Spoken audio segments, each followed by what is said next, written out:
Ketika Anda berpikir tentang ekonomi paling sukses di Asia, negara-negara seperti Singapura, Korea Selatan, dan Jepang mungkin terlintas dalam pikiran. Namun, sebenarnya ada negara Asia lain yang menjadi simbol kesuksesan ekonomi, yang tumbuh lebih cepat dan lebih besar dari negara-negara lain, dan dengan cepat memantapkan dirinya sebagai pusat teknologi utama.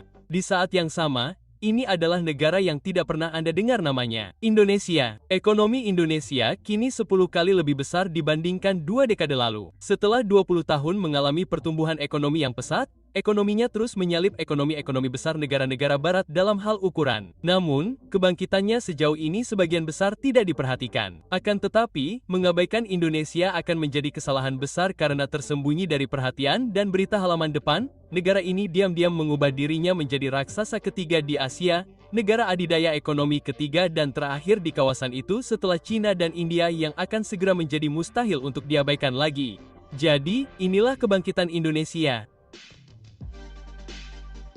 Namun, untuk memahami seberapa besar pertumbuhan Indonesia, kita perlu memahami dari mana ia bermula. Karena 20 tahun yang lalu, Indonesia berada dalam situasi yang sangat bertolak belakang dengan saat ini. Pada awal abad ini, Indonesia adalah negara dengan ekonomi yang sedang terpuruk. Inflasi yang meroket, mata uang yang anjlok, dan ketidakstabilan politik yang begitu buruk sehingga tidak ada yang berani bertaruh pada keberhasilan masa depan negara ini. Jadi, apa yang terjadi pada abad ke-20? Indonesia tidak pernah benar-benar menjadi negara yang sangat sukses secara ekonomi dalam imajinasi apapun. Setelah memperoleh kemerdekaan penuh pada tahun 1949 hingga akhir tahun 1960-an, Indonesia mengalami periode panjang kekacauan ekonomi dan ketidakstabilan politik. Beralih dari demokrasi liberal ke demokrasi terkelola hingga akhirnya ke diktatoran militer. Indonesia mengalami inflasi tahunan 1000%, ekspor yang menyusut, infrastruktur yang hancur, dan investasi asing yang minimal. Akhirnya, pada tahun 1970-an, situasinya mulai membaik. Di bawah diktator militer, Indonesia mulai mengekspor minyak mentah secara massal. Dan berkat kenaikan harga minyak pada saat itu, Indonesia mengalami periode pertumbuhan ekonomi yang layak untuk pertama kalinya. Dengan menggunakan pendapatan lama, Indonesia berinvestasi dalam infrastruktur dan membangun sektor-sektor ekonomi lainnya. Dan menjadi produsen utama untuk segala hal, mulai dari pakaian hingga furnitur. Dan untuk sementara, keadaan tampak baik-baik saja. Namun pada akhir abad itu, sebagian besar Asia dilanda krisis keuangan Asia dan Indonesia terkena dampak lebih parah daripada negara lain manapun. Hanya dalam beberapa bulan, ekonomi tiba-tiba runtuh dan berubah dari kisah sukses yang penuh harapan menjadi negara yang sakit di kawasan itu. Pada tahun 1998, ekonominya menyusut hampir 14%. Inflasi mencapai 65% dan mata uang Indonesia kehilangan 70% nilainya. Kerusakan ekonomi begitu besar sehingga menyebabkan jatuhnya diktator Indonesia dan transisi yang kacau menuju demokrasi.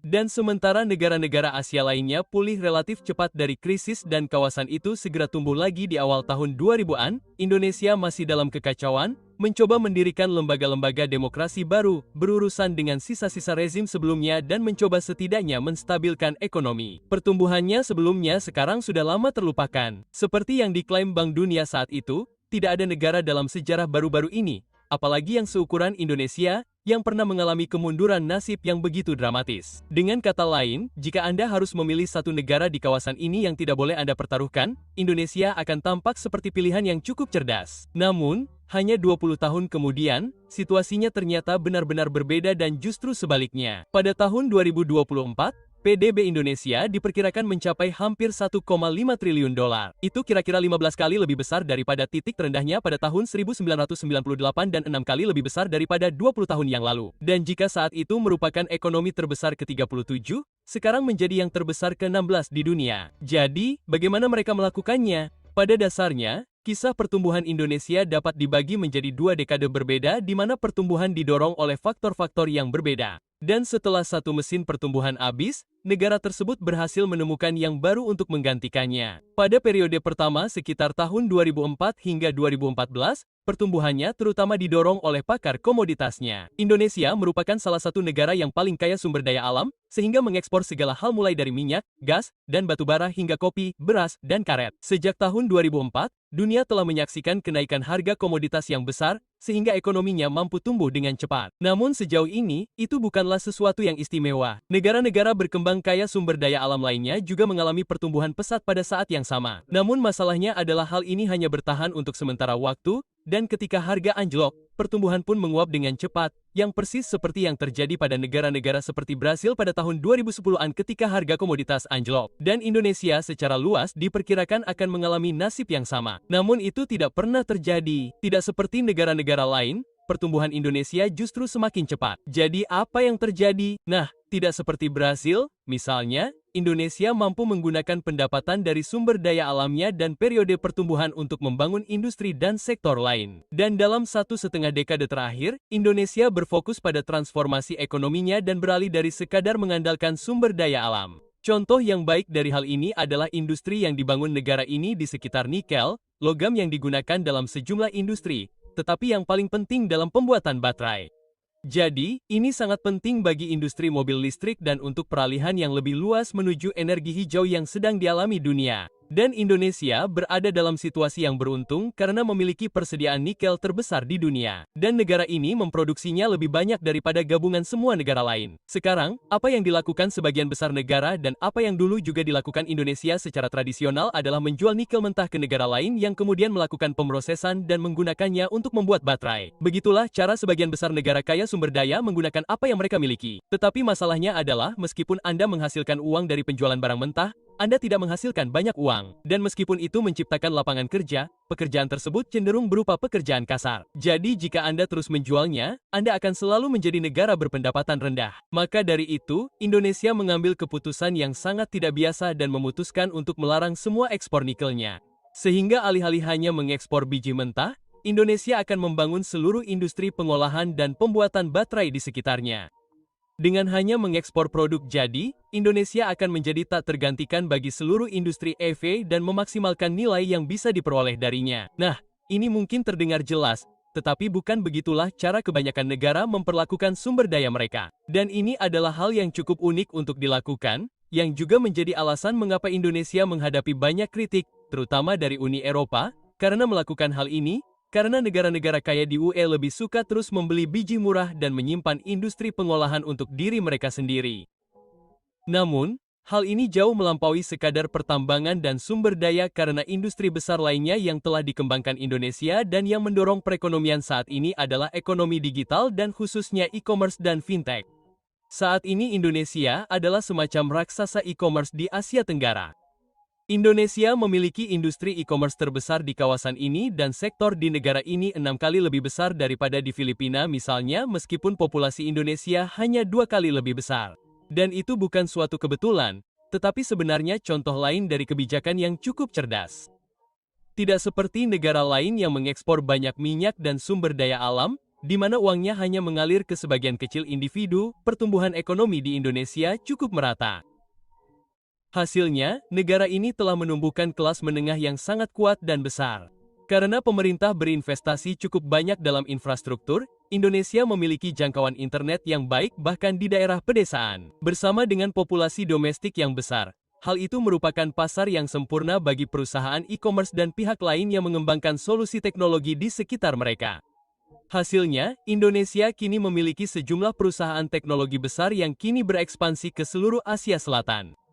Di balik sektor e-commerce, negara ini juga berhasil membangun ekosistem perusahaan rintisan yang kuat, menghasilkan 15 perusahaan rintisan dengan valuasi lebih dari $1 miliar, lebih banyak dari negara Asia Tenggara lainnya kecuali Singapura. Negara ini dengan cepat dikenal sebagai pusat perusahaan rintisan dan teknologi regional. Tren ini seharusnya terus meningkat. Menurut McKinsey, Indonesia seharusnya menjadi ekonomi terbesar ke-7 pada tahun 2030 dan melampaui Inggris dan Jerman. Menurut Goldman Sachs, pada tahun 2050, Indonesia akan menjadi negara dengan ekonomi terbesar keempat setelah Amerika Serikat, China, dan India. Tidak seperti negara-negara seperti China, Indonesia akan memiliki keuntungan demografis yang besar karena pada saat itu populasinya yang terus bertambah sebagian besar terdiri dari kaum muda di usia produktif.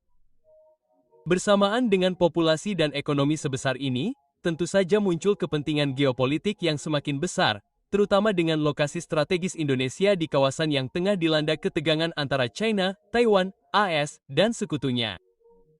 Namun sejauh ini, alih-alih bergabung dengan salah satu pihak, Indonesia tampaknya berkomitmen untuk mengukir jalannya sendiri, menyeimbangkan antara Beijing dan Washington, dan menjaga hubungan baik dengan keduanya, sambil meningkatkan pengaruhnya sendiri. Jadi, Indonesia membeli senjata dari AS, tetapi membangun hubungan ekonomi yang lebih dalam dengan China, mengambil bagian dalam latihan militer dengan Jepang dan Amerika, tetapi menolak untuk mengutuk invasi Rusia ke Ukraina. Dengan melakukan itu, Indonesia melanjutkan tradisi non-bloknya sendiri, mencoba menjadi kekuatan netral ketiga.